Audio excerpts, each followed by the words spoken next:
Hey, welcome back to S&S Sports. I'm your host, Sam. In today's episode, we'll be doing the Steelers' 2024 schedule look over. The NFL released the schedule uh, Wednesday last week, so the Steelers now know who their opponents are and what time they'll be playing them. So let's get into it. We'll start with the preseason. Friday, August 9th. They'll play the Houston Texans at 7 p.m., and that's on KKA. Week 2 of the preseason, they'll play the Buffalo Bills August 17th at home. So their first two preseason games are home and at 7 p.m. And all the preseason games are on KKA. And then week 3 preseason, they're at the Detroit Lions, but that time and date still has to be determined. And then into the regular season schedule now. So week 1, they're at the Atlanta Falcons, so they'll get to play Kirk Cousins in his first game as a Falcon, and that's at 1 p.m. Week 2, they travel to Denver, so they're starting off the season at away. Then they go to Denver and play the Broncos and put a Russell Wilson revenge game, and that one's at 4:25. Then they have their home opener, and that is week 3 versus the Los Angeles Chargers. So Jim Harbaugh's coming here, and that's at 1 p.m. Week 4, they go on the road and play the Indianapolis Colts, and that's at 1 p.m. So their first 4 games, 3 are on the road and 1's at home. Then they come back. Then they come home week 5 and play on Sunday Night Football at 8:20 p.m. Then they go back on the road and play the Vegas Raiders in week 6 at 4:05. Then they come home and play the Jets on Sunday Night Football in week 7. Then they stay home and play the Giants, New York Giants, on Monday Night Football in week 8. So basically, week 7 and 8 are back-to-back New York teams, both on prime time. Then they have their bye week on week 9. Then they go to the Commanders and play Jaden Daniels and Dan Quinn at 1 p.m.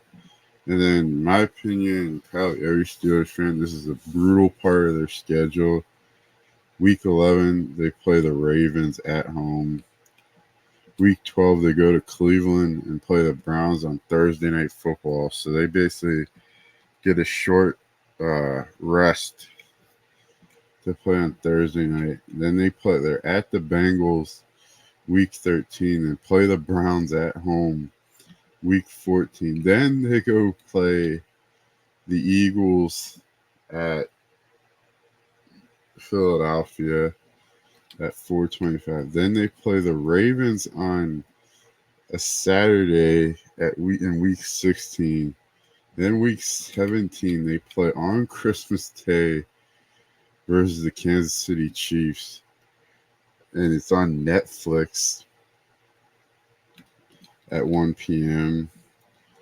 And then week 18, they play the Bengals at home, which still has to be determined. Basically, week 11 through 18 is basically a brutal part of the schedule. But basically, the Steelers might want to start off real good on weeks 1 through 9, and then rest, then come out and win against the Commanders, obviously, and then hope something can get on a roll. But basically, 11 through 18 is a brutal part of their schedule.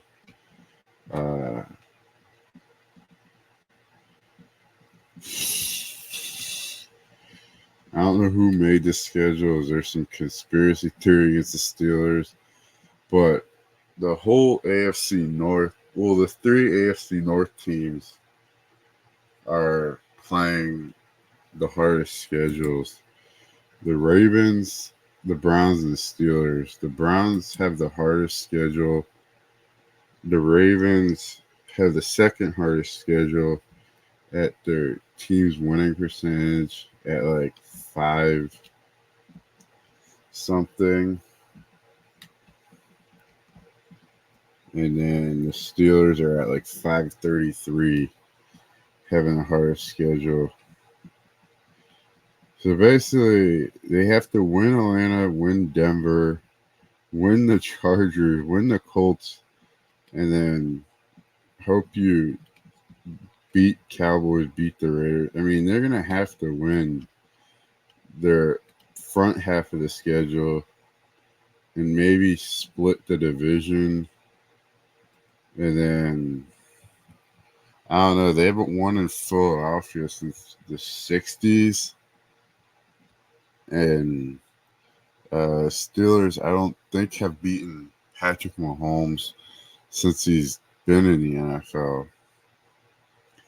Because it was second year he beat the Steelers at home. And then the playoff game, obviously, in Arrowhead, he beat the Steelers. So who knows? Maybe this is the year they beat them. I don't know. The Steelers revamped their defense. Definitely. They upgraded at the quarterback position. But I don't know how many of these games are the Steelers going to be favored in.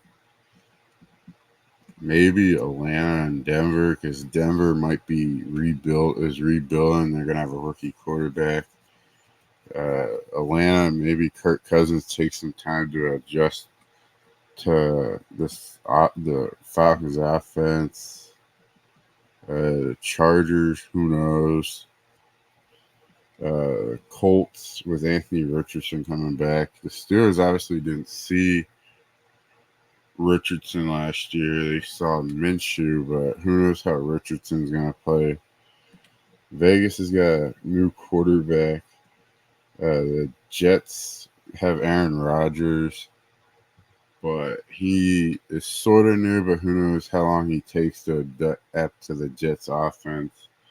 The Giants are obviously rebuilding.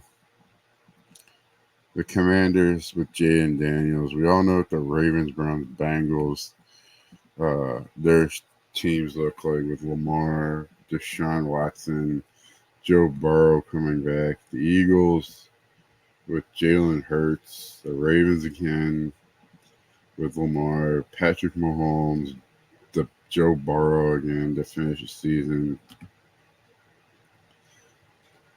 And then on CBS Sports, they did like division breakdowns of the schedule, and Pete Prisco and I don't remember they said the Steelers are going 7-10 and finish last in the division. I don't think that's going to happen. Obviously, Mike Tomlin, we all know, is going to pull this team to get 9-10 wins. They'll get in the playoffs and in play who knows who. But the division obviously is hard. That's why it's probably one of the best toughest divisions in football.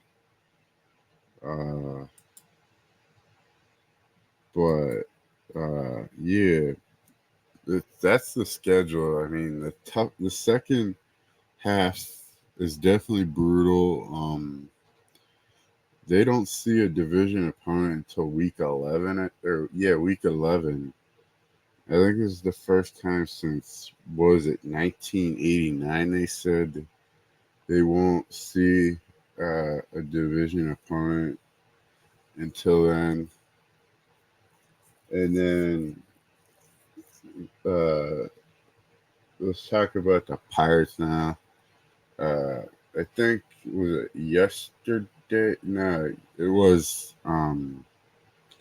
Friday. They picked up, I think, their 20th win.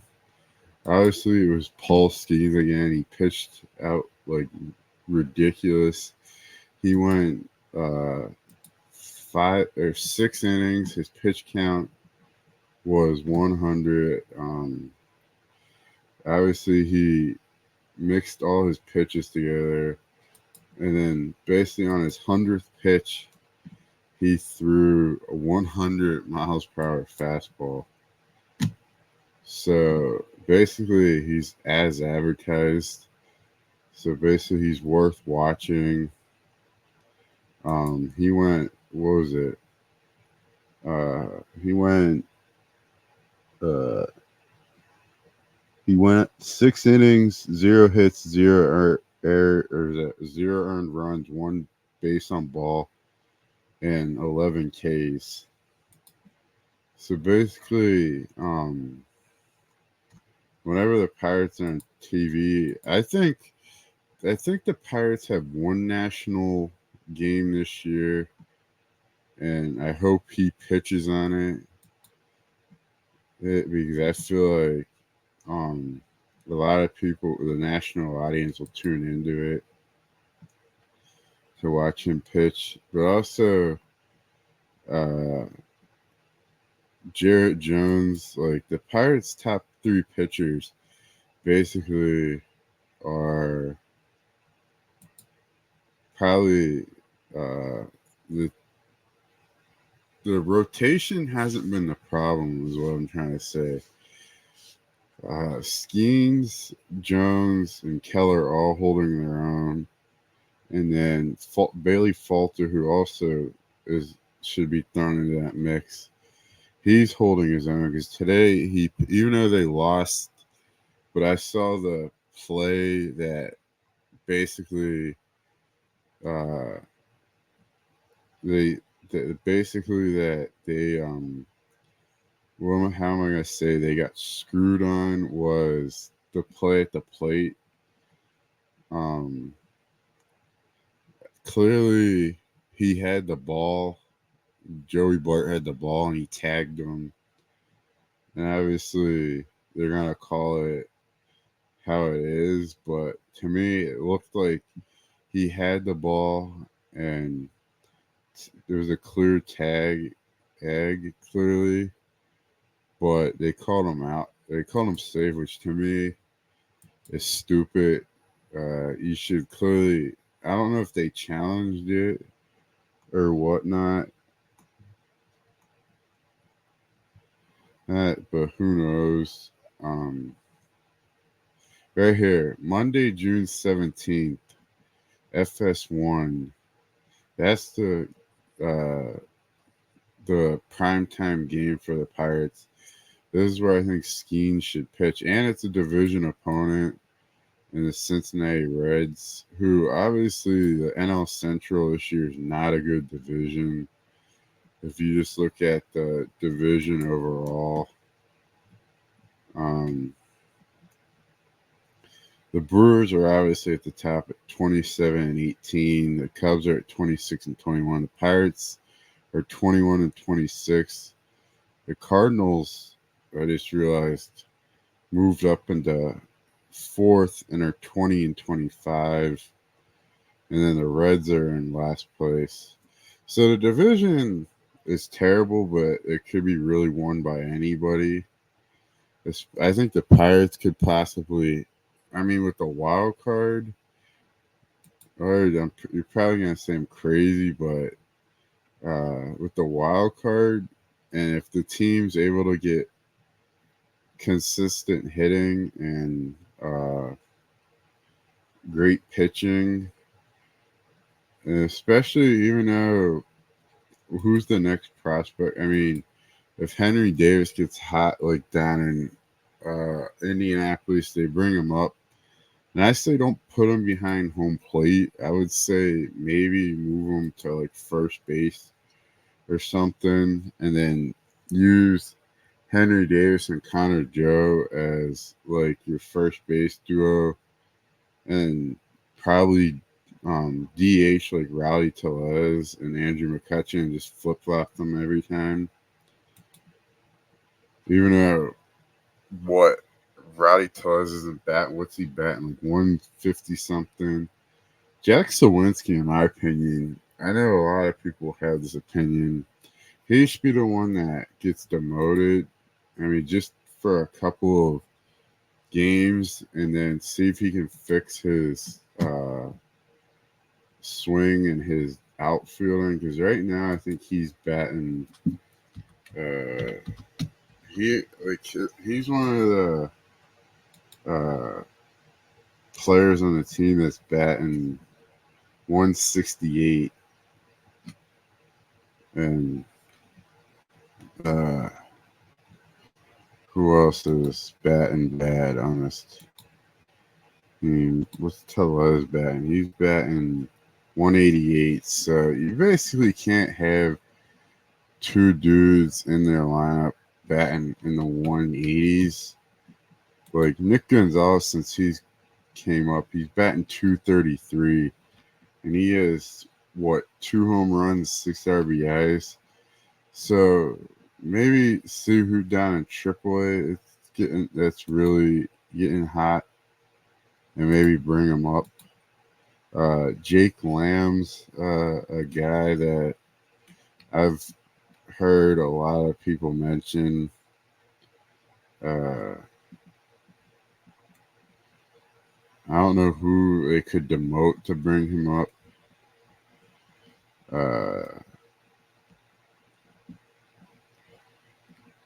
Maybe Sawinski they can demote to AAA and bring him up, and then play Edward Olivares more, because he seems like he's been really good. He hit Kyle Nicholas. Maybe they could demote him. And I posted this question on the sports call, which is on KK Plus, to Josh Taylor. I don't know if he answered it. Should the Pirates, when Marco Gonzalez, he was the starting pitcher the Pirates acquired from the Braves in the offseason, should they consider moving him to the bullpen to not mess with the rotation? Because obviously the rotation seems like it's doing well with the top 3 guys, and then Bailey Falter seems like he is doing extremely well for himself. Maybe move him to the bullpen and make him a reliever, because obviously the Keller's doing fine, really well. Perez is doing really well. Jones is doing really well. Falter's doing really well. Skeens should be on this list because he's doing really well. So basically, I posed that question: should they move him, Marco Gonzalez, when he comes off the IL, to the bullpen and make him a reliever? Because the starting pitching seems like it's doing not the problem. Like, it's doing really well. Yeah, so that concludes this episode. Make sure you follow us on Twitter at S&S Sports Pod. You can listen to this podcast on Apple Podcasts and Spotify. Sorry if the people that listen to it on Google Podcasts, they changed Google Podcasts to YouTube Music, and they took off our podcast because when I went to go search for it, it wasn't on Google Podcast or on YouTube Music. So maybe I'll see if I can try to fix it. But we're gonna try to record the S&S Sports Podcast this week. I texted Sal last week, and he said to me when I said it, no, not this week. So maybe we'll do it this week. I still need to get his reaction on the draft, the NFL draft. I guess now the Steelers schedule. So yeah, hope you enjoyed this episode. Good night.